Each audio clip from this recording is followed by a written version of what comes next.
ಆಗಿನ ಕಾಲದ CM ಆಗಿರ್ತಕ್ಕಂಥ ಯಡಿಯೂರಪ್ಪ ಅವರು ಈ ಒಂದು ನೇಕಾರ ಗುರುಗಳು, ಆದ್ಯ ವಚನಕಾರರು. ಮೊದಲಿಗೆ ವಚನ ಅನ್ನೋದನ್ನ ಪ್ರಾರಂಭ ಆಗಿದ್ದೇ ಇವರಿಂದ. ಬಸವಣ್ಣನವರಿಗಿಂತಲೂ ಮುಂಚಿತವಾಗಿ ವಚನಗಳನ್ನ ಈ ರೀತಿಯಾಗಿ ಜನತೆಗೆ ನೀಡಬಹುದು ಅನ್ನೋದನ್ನ ಸೃಷ್ಟಿ ಮಾಡಿದ್ದೇ ಈ ಗುರುಗಳು. ಇವರ ಒಂದು ಜಯಂತಿ ಆಚರಣೆ ಆಗಬೇಕು. ಇದು ಸಾಮಾನ್ಯ ಕುಲಕ್ಕೆ ಪ್ರತಿಯೊಬ್ಬರಿಗೂ ಕೂಡ ಇದರೊಂದು ಪಾಠವಾಗಬೇಕು, ಎಲ್ಲರೂ ಮನವರಿಕೆ ಆಗಬೇಕು ಅನ್ನೋ ದೃಷ್ಟಿಯಿಂದ ಈ ಜಯಂತಿಯನ್ನ ಸರ್ಕಾರಿ ಕಾರ್ಯಕ್ರಮವಾಗಿ ನೆರವೇರಿಸಿಕೊಡ್ಬೇಕು ಅಂತ ಹೇಳಿಬಿಟ್ಟು ಅವತ್ತು ದಿನ ಅವರು ಘೋಷಣೆ ಮಾಡೋದ್ರ ಮೂಲಕ ಆ ದಿನದಿಂದ ಪ್ರತಿ ವರ್ಷನೂ ಕೂಡ ಈ ಕಾರ್ಯಕ್ರಮ ನಡೀತಾ ಇದೆ, ಸ್ವಾಗತಾರ್ಹ. ನಮ್ಮ ಇಡೀ ರಾಜ್ಯದಲ್ಲಿ, ನಮ್ಮ ರಾಜ್ಯದ ಮಾತ್ರಕ್ಕೆ ನಾನು ಈ ವಿಷಯನ ಮಂಡಿಸ್ತೇನೆ. ಗುರುಗಳ ವಿಷಯವನ್ನ ಹೇಳಲಿಕ್ಕೆ ಇನ್ನು ಹೋಲಿಸಿ ಇವಾಗ ಒಂದಷ್ಟು ಸಾಫ್ಟ್ವೇರ್ ಉದ್ಯೋಗಗಳು ಇಂಥದನ್ನ ಮಾಡಿ ಬದುಕುವಂತ ಕರ್ಮ ಬಂದಿದೆ ನಮ್ಮ ನೇಕಾರರಿಗೆ. ಈ ಕಡೆ ನಾವು ಪರವಾಗಿಲ್ಲ, ನಾವೇನಾದ್ರೂ ಗುಲ್ಬರ್ಗ, ಬ್ಯಾಡಗಿ, ಕಲಬುರ್ಗಿ ಈ ಕಡೆ ಎಲ್ಲ ಹೋಗ್ಬಿಟ್ರೆ, ಬೆಳಗಾವಿ ಈ ಕಡೆ ನೋಡ್ಬಿಟ್ರೆ ರೇಷ್ಮೆ ಲುಂಗಿಗಳು ನೇಯ್ತಿದ್ದವರು, ಬೇರೆ ರೇಷ್ಮೆ ಇಲ್ಲ, ಕಾಟನ್ ಲುಂಗಿಗಳು ನೇಯ್ತಿದ್ರು. ಆ ಕಡೆ ಇರೋರಿಗೆ ರೇಷ್ಮೆ ಪರಿಚಯ ಇಲ್ಲ. ಲುಂಗಿಗಳು ನೇಯ್ತಿದ್ದವರು ಲುಂಗಿನೇ 150 ರೂಪಾಯಿ, 100 ರೂಪಾಯಿ, 80 ರೂಪಾಯಿ, 60 ರೂಪಾಯಿ ಒಂದು ಲುಂಗಿ ಬೆಲೆ. ಇನ್ನು ಅವ್ರ ಕೂಲಿ ಏನ್ ಬರುತ್ತೆ? ಇನ್ನು ಅವ್ರು ಎಷ್ಟು ದಿನಕ್ಕೆ ಎಷ್ಟು ನೇದ್ರು ಅವ್ರಿಗೆ ಒಂದು 200-300-400 ರೂಪಾಯಿ ಕೂಲಿ ಬರುತ್ತೆ. ಹಾಗಾಗಿ ಇವತ್ತು ಕೂಡ ಅದೇ ರೀತಿಯಾಗಿ ಬೇರೆ ಕಸಬು ಗೊತ್ತಿಲ್ದಿರ ಅಷ್ಟೋ ಇಷ್ಟೋ ಈ ಕೆಲಸವನ್ನ ಮಾಡ್ತಾ ನಮ್ಮ ದೇಶದಲ್ಲಿ, ನಮ್ಮ ರಾಜ್ಯದಲ್ಲಿ ಮುಂದುವರೆದಿದ್ದಾರೆ. ಯಾಕೆಂದ್ರೆ ಈಗ ಒಂದು ರಾಜ್ಯದ ಒಂದು ಜವಾಬ್ದಾರಿ ಇದ್ದಾಗ, ನಾನು ಒಬ್ಬ ರಾಜ್ಯ ನೇಕಾರ ಕಾರ್ಯದರ್ಶಿ ಆಗಿದ್ದೀನಿ ಒಕ್ಕೂಟದಲ್ಲಿ. ನಾವು ಎಲ್ಲ ಕಡೆ ಸುತ್ತಾಡ್ತಾ ಇರೋದ್ರಿಂದ ಕಣ್ಣಲ್ಲಿ ನೀರು ಬರುತ್ತೆ. ಇವತ್ತು ಕಡೆ ಆ ಪರಿಸ್ಥಿತಿಯಲ್ಲಿ ಇದ್ದಾರೆ, ಇರೋದಕ್ಕೆ ಮನೆ ಇಲ್ಲ ಅಂತದ್ರಲ್ಲಿ. ಹಾಗಿರುವಾಗಲೇ ಈ ಒಂದು ಸುಮಾರಷ್ಟು ಇದ್ದಾರೆ, 43 ಕಾನ್ಸ್ಟಿಟ್ಯೂನ್ಸಿಗಳಲ್ಲಿ ಸುಮಾರಷ್ಟು 30,000, 20,000, 40,000 ತನಕ ಜನ ನಮ್ಮ ಮತಬಾಂಧವರು ಇದ್ದಾರೆ ಒಂದೊಂದು ಕಾನ್ಸ್ಟಿಟ್ಯೂನ್ಸಿನಲ್ಲಿ. ನಮ್ಮ ರಾಜ್ಯದಲ್ಲಿ ಸುಮಾರು 43 ಕಾನ್ಸ್ಟಿಟ್ಯೂನ್ಸಿಗಳಲ್ಲಿ ಅಷ್ಟೊಂದು ಸಂಖ್ಯೆಯಲ್ಲಿದ್ದಾರೆ. ಹಂಗಾಗಿ ಈ ಒಂದು ಕಸುಬನ್ನ ಬೇರೆ ರೀತಿಯಲ್ಲಿ ಏನಾದರೂ ಮಾಡಬೇಕು ಅಂದ್ರೆ ಆಧುನಿಕ ತಂತ್ರಜ್ಞಾನದ ಒಂದು ಮಿಷನರಿಗಳು ಬಂದಿರೋದ್ರಿಂದ ಅಷ್ಟು ಮಿಷನರಿಗಳಿಗೆ ಬಂಡವಾಳ ಹಾಕಿ ಒಬ್ಬರಿಗಾಗಿ ಅವ್ರು ಮಾಡೋದ್ರಿಂದ ಒಂದೊಂದು ಮಕ್ಕ ಬಂದು ಇವತ್ತು ದೇವರು ಆಶೀರ್ವಾದವಾಗಿ ನಮ್ಗೆ ಕೊಟ್ಟಿದ್ದಾನೆ. ಎಲ್ಲರೂ ಸಮಾನರು, ನಾವು ಅದನ್ನ ಚೆನ್ನಾಗಿ ಬಳಸ್ಕೋಬೇಕು. ಆ ಕೊಟ್ಟಿರುವಂತ ದೇವರನ್ನೇ ಸ್ಮರಿಸೋಕೆ ಒಂದೊಂದ್ಸರಿ ಮರ್ತ್ಬಿಡ್ತೀವಿ ನಾವು. ಅಂತ ಇನ್ನೇನನ್ಬೇಕು, ನಾವು ಪುಣ್ಯಗಳು ಅನ್ಬೇಕು ಅನ್ನೋ ತರ ಕೊನೆಗೆ ಎಂಟಾಗುತ್ತೆ. ರಾಮನಾಥ ನಿನ್ನ ದಾನವನ್ನೊಂದು ಅನ್ಯರ ಹೊಗಳುವ ಪುಣ್ಯಗಳೇ ಮೇಲೆ ರಾಮನಾಥ ಅನ್ನೋ ತರ ಎಲ್ಲ ಬರುತ್ತೆ. ಸೊ ನಾವು ನಮ್ಗೆ ಯಾರು ಅದು ದೇವ್ರ ಅಂತ ಹೇಳಿದ ತಕ್ಷಣ ಕಷ್ಟದಲ್ಲಿ ನಿಮ್ಗೆ ಸಹಾಯ ಮಾಡಿದಿರೋ ವ್ಯಕ್ತಿನೇ ದೇವರಾಗ್ತಾರೆ. ಅವ್ರು ನಾವು ಕೃತಜ್ಞರಾಗಿರ್ಬೇಕು. ಒಂದೊಂದ್ಸರಿ ಈ ಇತ್ತೀಚಿನ ದಿನಗಳಲ್ಲಿ ಆ ಕೃತಜ್ಞತಾ ಮನೋಭಾವನ ಕೂಡ ಮರ್ತಿದೀವಿ ನಾವು. ದಯಮಾಡಿ ಅದನ್ನ ಸ್ಮರಿಸ್ಕೋಬೇಕಂತ ಹೇಳಿ ಹೇಳ್ತಾರೆ. ಹಾಗೆ ಇನ್ನೊಂದು ಅವರು ವಚನೆಯಲ್ಲಿ ಹೇಳ್ತಾರೆ, ವಚನದಲ್ಲಿ ದೇವರು ನಿಮ್ಗೆ ತುಂಬಾ ಕಷ್ಟ ಕೊಡ್ತಾನೆ. ಚಿನ್ನದಲ್ಲಿ ಹೆಂಗೆ ಚಿನ್ನ ನಾವು ಮಾಡ್ಬೇಕಾದ್ರೆ ಹೆಂಗೆ ಚೆನ್ನಾಗಿ ಹಾಕ್ತೀವೋ ಆ ತರ ಕಷ್ಟ ಕೊಡ್ತಾನೆ. ಚಂದನ ಕಡಿಬೇಕಾದ್ರೆ ಹೆಂಗೆ ಅರಿತೀವೋ ಆ ತರ ಅದನ್ನು ನೋಡ್ತಾನೆ. ತುಂಬಾ ಕಷ್ಟ ಕೊಡ್ತಾನೆ. ಬಟ್ ಕೊನೆ ಟೈಮಲ್ಲಿ ನೀವು ಸತ್ಯವಂತರಾಗಿ ಅಥವಾ ಯಾವುದೇ ಒಂದು ಮೋಹಕ್ಕೆ ಒಳಗಾಗ್ತಾರೆ, ಯಾವುದೇ ದುರಾಸೆಗೆ ಒಳಗಾಗ್ತಾರೆ, ಒಳ್ಳೆ ಒಂದು ಮನೋಭಾವ ನಾವು ನಿಂತ್ವಿ ಅಂತ ಹೇಳಿದ್ರೆ ಖಂಡಿತ ಕೈ ಹಿಡಿದು ಎಳ್ಕೊಂಡು ಗುರಿ ಮುಟ್ಟೋ ಜಾಗದಲ್ಲಿ ನಿಮ್ಗೆ ನಿಲ್ಲಿಸ್ತಾನೆ, ಯಶಸ್ವಿ ನಿಮ್ಗೆ ಕೊಡ್ತಾನೆ ಅಂತ ಹೇಳಿ ಕೂಡ ಅವರು ಒಂದು ವಚನದಲ್ಲಿ ತಿಳಿಸಿದ್ದಾರೆ. ಸೊ ದಯಮಾಡಿ ನಾವು ಕೂಡ ನಮ್ಮ ಜೀವನದಲ್ಲಿ 108 ವಿಘ್ನಗಳು ಬರ್ಬೋದು, 108 ನಮಗೆ ಕಷ್ಟಗಳು ಬರ್ಬೋದು. ಆದ್ರೆ ದೇವರು ನಮ್ಮೊಟ್ಟಿಗೆ ಇದ್ದಾನೆ. ಅದಕ್ಕೆ ಒಳ್ಳೆ ಇದು ಒಂದು ಪ್ರಶ್ನೆ ಮಾಡ್ತಾ ಇದ್ದಾನೆ ಅಥವಾ ನಮಗೆ ಪರೀಕ್ಷೆ ಮಾಡಿ ನೋಡ್ತಾ ಇದ್ದಾನೆ ಅಂತ ನಾವು ಇವತ್ತು ದೇವರಾಗಲಿ ಮನುಷ್ಯರಾಗಲಿ ತಮ್ಮ ಮಾನವನ್ನು ಮುಚ್ಚಿಕೊಳ್ಳಿಕ್ಕೆ ಬೇಕಾಗಿರ್ತಕ್ಕಂಥ ವಸ್ತ್ರಗಳನ್ನು ನೀವು ತಯಾರು ಮಾಡಬೇಕು. ಹಾಗಾಗಿ ನೀವು ನೇಕಾರತ್ವ ಜನಿಸಿದ್ದೀರಿ. ಹಾಗಾಗಿ ನಿಮಗೆ ಮೋಕ್ಷ ಈಗ ಕೊಡೋದಿಲ್ಲ. ಜ್ಞಾನ ಸಂಪಾದನೆ ಇವಾಗ ಏನು ಮಾಡ್ಕೊಂಡಿದ್ಯಾ, ಈ ಜ್ಞಾನವನ್ನು 4 ಜನಕ್ಕೆ ಹಂಚಿ ಮತ್ತೆ ನೀನು ಊರಿಗೆ ಹೋಗಿ ಸನ್ಯಾಸಿ ಜೀವನವನ್ನು ಸಂಸಾರಿಯಾಗಿದ್ದು ನಡೆಸಬೇಕು. ನೀವು ಅವಾಗಲೇ ನಿಮಗೆ ಮೋಕ್ಷ ಸಿಗ್ತಕ್ಕಂಥದ್ದು ಮಾತನ್ನ ದೇವರಿಂದ ಆ ಒಂದು ದೈವವಾಣಿ ಆದಮೇಲೆ ಅದೇ ದೇವರದಾಸಮಯ್ಯನವರು ಊರಿಗೆ ಬಂದು ಮತ್ತೆ ತಮ್ಮ ವೃತ್ತಿಯನ್ನ ಪ್ರಾರಂಭ ಮಾಡ್ತಾರೆ.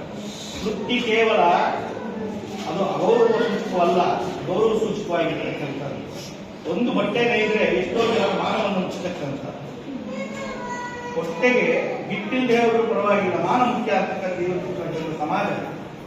ಹಾಗಾಗಿ ಆ ಸಮಾಜಕ್ಕೆ ಬೇಕಾಗಿರ್ತಕ್ಕಂತಹ ವಿನ್ಯಾಸವನ್ನು ನೀನು ಮಾಡಬೇಕು.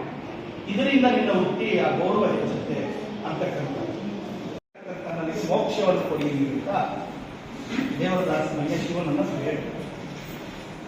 ಶಿವ ಹೇಳ್ತಾನೆ, ಜನ್ಮ ತಾಳಿರ್ತಕ್ಕಂಥದ್ದು ಪುನರಪಿ ಮನರಂ ಪುನರಪಿ ಜನನಂ ಪುನರಪಿ ಮರಣಂ ಪುನರಪಿ ಜನನಿ ಜನ್ಮೇ ಕೇಳನೆ ಇವು ಸಂಸಾರೇ ಬಹುದುಸ್ಸಾರೇ ಕೃಪಯಾಪಾರೇ ಆಲೋಚನೆ ಬೋಧನೆ ಮಾಡಿ ಹೋಗಿದ್ದಾರೆ. ನೀನು ಕೂಡ ಮತ್ತೆ ಅದನ್ನೇ ಜನ್ಮ ತಾಳಿದ್ಯಾ, ಮುಗೀತು ನನ್ನ ಕೆಲಸ, ಮೋಕ್ಷ ಕೊಡಿ ಅಂತಂದ್ರೆ ನೀವು ತಪಸ್ಸು ಮಾಡಿದ ತಕ್ಷಣ ಮೋಕ್ಷ ಕೊಡ್ಲಿಕ್ಕಲ್ಲ ನಿನ್ನ ಜನ್ಮ ಆಗಿರ್ತಕ್ಕಂಥದ್ದು ಕಾರಣದಲ್ಲಿ. ಹಾಗಾಗಿ ನೀನು ಬೇರೆಯವರಿಗೆ ಮೋಕ್ಷದಾಯಕವಾಗಿರ್ತಕ್ಕಂಥ ಜ್ಞಾನ ಮಾರ್ಗವನ್ನು ತೋರಿಸೋನಾಗಬೇಕು. ಹಾಗಾಗಿ ನೀನು ಇನ್ನೂ ಜೀವನ ಮಾಡ. ಮತ್ತೆ ನೀನು ಏನು ವೃತ್ತಿ ಮಾಡ್ತಾ ಇದೆಯಾ ಆ ವೃತ್ತಿಯನ್ನು ಕಡೆಗಣಿಸ್ತಕ್ಕಂಥದ್ದಿಲ್ಲ. ವೃತ್ತಿ ನಿನ್ನ ಸಂಸಾರ ನಡೆಸಲಿಕ್ಕೂ ಆಗಬೇಕು. ವೃತ್ತಿ ನಿನ್ನ ಗೌರವವನ್ನು ಹೆಚ್ಚಿಸಬೇಕು. ಮತ್ತೆ ಅವರಿಗೆ ದೇವರಿಂದ ಒಂದು ದರ್ಶನವಾದ ಮೇಲೆ ಅವರ ಕಣ್ಣಲ್ಲಿ ಕಾಂತಿ ಬೆಳೀತಾ ಹೋಗುತ್ತೆ. ಮುಖಂಡನೇ ಅವ್ರಿಗೆ ಏನಾದರೂ ಒಂದು ಬೇರೆಯಾಗಿರ್ತಕ್ಕಂಥ ಒಂದು ತೇಜಸ್ಸು ಕೊಟ್ಟಿದ್ದಾನೆ, ಅವ್ರು ನೋಡಿದವರಿಗೆ ಇದು ಬೇರೆ ತೇಜಸ್ಸು ಇವರ ಮುಖದಲ್ಲಿ ಕಾಣ್ತಾ ಇದೆ. ಹಾಗಾಗಿ ದೇವರಿಂದ ಅಂಗವನ್ನು ಪಡ್ಕೊಂಡು ಬಂದಿರತಕ್ಕಂಥ ಇವರಿಗೆ ದೇವಾಂಗ ಅಂತ ಅವರನ್ನ ಕರೀತಕ್ಕಂಥದ್ದು ಆ ಮಂತ್ರನ ಅಲ್ಲಿಂದ ಪ್ರಾರಂಭ. ದೇವರಿಂದ ಮತ್ತೊಂದು ಅಂಗವನ್ನು ಪಡ್ಕೊಂಡಿರ್ತಕ್ಕಂಥ ಮುಖಂಡನಿಂದ ಈ ಕಣ್ಣಲ್ಲಿ ಈ ಒಂದು ಲಲಾಟದಲ್ಲಿ ವಿಶಿಷ್ಟವಾಗಿರ್ತಕ್ಕಂಥ ಒಂದು ತೇಜಸ್ಸು ಕಾಣ್ತಾ ಇದೆ. ಆದ್ರಿಂದ ಇವರನ್ನ ಗುರುತಿಸಿ ಇವರು ದೇವಾಂಗರು. ಆ ದೇವಾಂಗ ಅಂತಕ್ಕಂಥದ್ದು ನೇಕಾರದಿಂದ ಅವರನ್ನು ಪ್ರಾರಂಭ ಜೀವನವನ್ನು ನಡೆಸ್ತಾ ಇದ್ರು. ಸೊ ಅವರ ಜೀವನದಲ್ಲಿ ಒಂದು ಘಟನೆ ನಡೆದಿರುತ್ತೆ. ಆ ಜೀವನದ ಘಟನೆ ನೋಡಿದಾಗ ನಾವೆಲ್ಲ ಅನ್ಕೊಳ್ತೀವಿ, ಧ್ಯಾನಕ್ಕೆ ಕುತ್ಕೊಂಡಾಗ ಅಥವಾ ಕಾಡಲ್ಲಿ ಹೋಗಿ ತಪಸ್ ಮಾಡಿದಾಗ ಮಾತ್ರ ದೇವರು ನಮಗೆ ಒಲಿತಾರೆ ಅಂತ. ಬಟ್ ಭಕ್ತಿ ಮಾರ್ಗದಲ್ಲೂ ಸಹ ನಾವು ದೇವರನ್ನು ಉಳಿಸ್ಕೋಬಹುದು. ನಮ್ಮ ಯಾವುದು ನಾವು ಕಾಯಕವೇ ಕೈಲಾಸ ಅಂತ ಏನು ನಾವು ಬಸವಣ್ಣನವರು ಹೇಳಿದ್ರು, ಅದರ ಮುಖಾಂತರನೂ ಸಹ ನಾವು ದೇವರನ್ನು ಉಳಿಸ್ಕೋಬಹುದು ಅನ್ನೋದಕ್ಕೆ ಇದು ಒಂದು ಒಳ್ಳೆಯ ಉದಾಹರಣೆ ಅಂತ ನಾನಂತೂ ಭಾವಿಸುತ್ತೇನೆ. ನಮಗೆಲ್ಲ ಗೊತ್ತಿದೆ, ನಮ್ಮ ದೇವರ ದಾಸಿಮಯ್ಯನವರು ವೃತ್ತಿಯಲ್ಲಿ ನೇಕಾರರಾಗಿರ್ತಾರೆ. ಸೊ ಅವರು ನೇಕಾರರ ವೃತ್ತಿಯಲ್ಲಿ ಮಾಡ್ತಾ ಇದ್ದಾಗ ಏನಾಗುತ್ತೆ ಅಂದ್ರೆ ಅವ್ರ ಕೆಲಸದಲ್ಲೇ ಅವರು ದೇವರನ್ನ ಕಾಣ್ತಾ ಇರ್ತಾರೆ. ಅವರು ಒಂದು ಸತಿ ಕೂತ್ಕೊಂಡು ಒಂದು ಬಟ್ಟೆ ನೇಯ್ತಾ ಇರ್ತಾರೆ. ನೇಯ್ತಾ ಅವ್ರಿಗೆ ಗೊತ್ತಿಲ್ದಿರ ಒಂದು ಸುಂದರವಾದಂತಹ ಒಂದು ಬಟ್ಟೆನ ನೇಯ್ತಾರೆ. ಆ ಬಟ್ಟೆ ಎಲ್ಲ ರೆಡಿ ಆದ್ಮೇಲೆ ಆ ಬಟ್ಟೆನ ತಗೊಂಡು ಒಂದು ಇದಕ್ಕೆ ಪೇಟೆಗೆ ಹೋಗ್ತಾರೆ ಅದನ್ನ ಮಾರಾಟ ಮಾಡೋದು. ಅದನ್ನ ನೋಡಿ, ಆ ಬಟ್ಟೆನ ನೋಡಿ ಯಾರು ಮುಂದೆ ಬರಲ್ಲ ಅದನ್ನ ತಗೊಳ್ಳೋದಕ್ಕೆ. ಯಾಕಂದ್ರೆ ಅಷ್ಟು ಕಾಸ್ಟ್ಲಿ ಅನ್ಸುತ್ತೆ, ಅದಕ್ಕೆ ಯಾರು ಬೆಲೆ ಕೊಡೋದಕ್ಕೆ ಇಷ್ಟಪಡಲ್ಲ. ಅವಾಗ ಅವ್ರಿಗೆ ಏನನ್ಸುತ್ತೆ, ಎಲ್ಲ ಕಡೆನೂ ಅದನ್ನ ತಗೊಂಡು ಹೋಗ್ತಾರೆ, ವ್ಯಾಪಾರಕ್ಕೆ ಹೋಗ್ತಾರೆ, ಯಾರು ತಗೊಳ್ಳಲ್ಲ. ಬೇಸರ ಆಗಿ ಮತ್ತೆ ವಾಪಸ್ ಹಿಂತಿರುಗಿ ತನ್ನ ಗ್ರಾಮಕ್ಕೆ ಹೋಗ್ತಾ ಇದ್ದಾಗ ಒಬ್ಬ ವಯಸ್ಸಾಗಿರುವಂತಹ ಒಬ್ಬ ಹುಡುಗ ಅಲ್ಲಿ ಒಂದು ಬೀದಿ ಬದಿಯಲ್ಲಿ ಕುತ್ಕೊಂಡಿರ್ತಾರೆ. ಅವ್ರು ಕೇಳ್ತಾರೆ, ಅಪ್ಪ ನನಗೆ ತುಂಬಾ ಚಳಿ ಆಗ್ತಾ ಇದೆ, ನೀನು ಬಟ್ಟೆ ಕೈಯಲ್ಲಿ ಇಟ್ಕೊಂಡು ಹೋಗ್ತಾ ಇದೆಯಲ್ಲ, ಆ ಬಟ್ಟೆ ನನಗೆ ಕೊಡು ಅಂತ ಕೇಳ್ತಾರೆ. ಆಗ ನಿಮ್ಗೆ ಗೊತ್ತೇ ಇದೆ, ನಾವು ನೋಡಿರುವಂತಹ ಎಲ್ಲ ಯಾರು ಶರಣರು ಅವರು ಭಕ್ತಿಯಲ್ಲಿ ತುಂಬ ಹೋಗಿರೋರು. ಯಾರಾದ್ರೂ ಬೇಡಿದರೆ ತಮ್ಮ ದೇಹನೇ ತ್ಯಾಗ ಮಾಡೋದ್ರ ಒಂದು ಪ್ರವೃತ್ತಿನ ಹೊಂದಿರ್ತಾರೆ. ಇವ್ರು ಏನನ್ಸುತ್ತೆ, ಸದ್ಯ ಈ ಬಟ್ಟೆ ಅಂತೂ ವ್ಯಾಪಾರ ಆಗಿಲ್ಲ, ಯಾರಿಗೋ ಒಬ್ಬರಿಗೆ ಯೂಸ್ ಆಗುತ್ತಲ್ಲ ಅಂತ ಹೇಳಿ ಸಂಸಾರಿಯಾಗಿದ್ದು ಕೂಡ ಸನ್ಯಾಸಿ ಜೀವನವನ್ನು ಸ್ವೀಕಾರ ಮಾಡಿರ್ತಕ್ಕಂತಹ ದಾಸಿಬಯ್ಯನವರು ಹಲವಾರು ವರ್ಷಗಳು ಅಲದಾಡಿದ್ರು ಕೂಡ ಅವರಿಗೆ ಯಾವುದೇ ರೀತಿಯಾಗಿರ್ತಕ್ಕಂತಹ ಮನಸ್ಸಿಗೆ ನೆಮ್ಮದಿ ಸಿಗೋದಿಲ್ಲ. ಹಾಗಾಗಿ ನಾನು ತಪಸ್ಸನ್ನು ಆಚರಣೆ ಮಾಡಿದ್ರೆ ನನಗೆ ದೇವರು ಒಲಿಬೇಕು. ಅದರಲ್ಲಿ ಆ ಊರಲ್ಲಿರ್ತಕ್ಕಂಥ ಹಲವಾರು ಮುದ್ದರೂರು ಇದೆ, ಹಲವಾರು ದೇವಸ್ಥಾನದಿಂದ ಕೂಡಿರ್ತಕ್ಕಂಥ ದೇವಾಲಯದಿಂದ ಅದರಲ್ಲಿ ಅವರು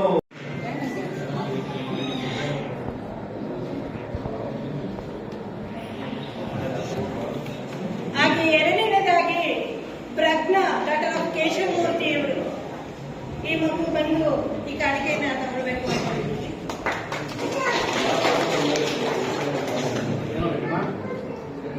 Okay.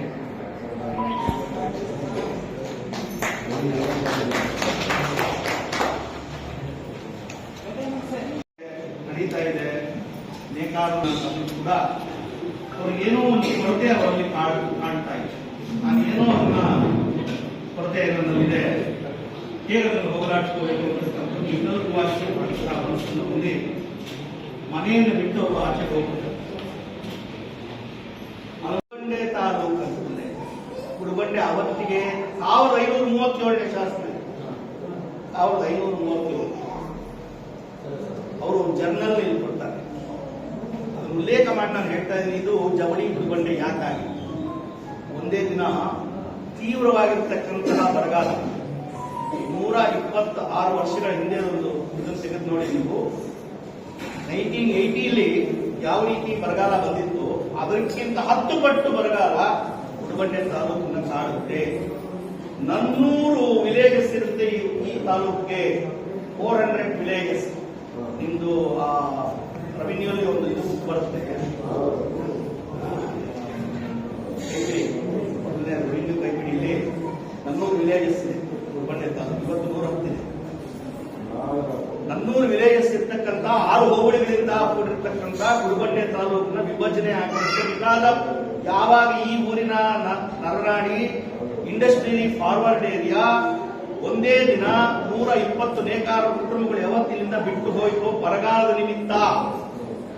ತೀವ್ರ ಬರಗಾಲ ಕಾಡಿದಾಗ ಹೊಟ್ಟೆಗೆ ಹಿಟ್ಟಿಲ್ದೇರೆ ಹಿಟ್ಟಿನ ಮಲ್ಲಿಗೆ ಹೂ ಎಲ್ಲಿ ತಂದಾರು ಎಲ್ಲಿ ಜೀವನ ಮಾಡಕ್ ಸಾಧ್ಯ ಅಂತ ಹೇಳಿಬಿಟ್ಟು ಊರನ್ನ ತೊರೆದು ಪಾಪ ಜೀವನಾರ್ಥವಾಗಿ ಕಂಚಿಪುರ, ಧರ್ಮಾವರ, ಈ ಕಡೆ ಶಾಸನಕೋಟೆ ಕಡೆ ಇಲ್ಲಿನ ನೇಕಾರ ಕುಟುಂಬಗಳೆಲ್ಲರೂ ಕೂಡ ವಲಸೆ ಹೋಗ್ಬಿಡ್ತಾರೆ.